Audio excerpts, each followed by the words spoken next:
पण मला खरंच आनंद का वाटला याच्या मागचं कारण म्हणजे सर म्हणले की एक 30-40 मुलं आहेत, 30-40 मुली आहेत.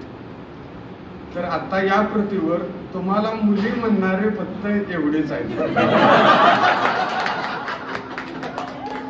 हे सगळ्यात समाधानाची गोष्ट आहे आपल्या आयुष्यात, सगळ्यात समाधानाची. कारण पुढचा तसा म्हणतो त्यावेळेलाच आपली भूमिका बदलते, आपली बॉडी लँग्वेज बदलते.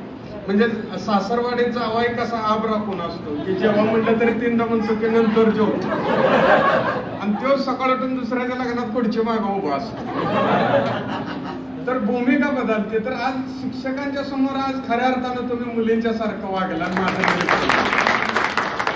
खरंच इतक्या चांगल्या पद्धतीने मॅडम, तर सरिता मॅडम कुठे गेले आहेत का? त्या इतक्या चांगल्या बोलल्या बरं का, की म्हणजे इतकं चांगलं बोलणार असताना दुसरा वक्ता बोलवणं म्हणजे त्या वक्त्याचा अपमान आहे.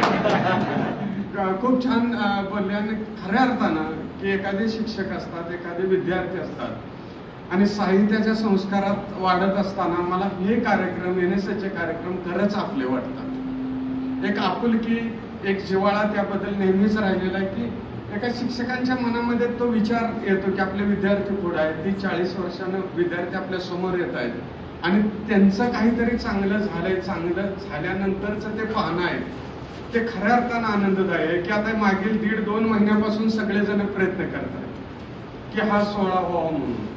पण सर हे इतक्या आता चिकने चुपडे दिसतात, हे 2 महिन्यापूर्वी दिसत नव्हते.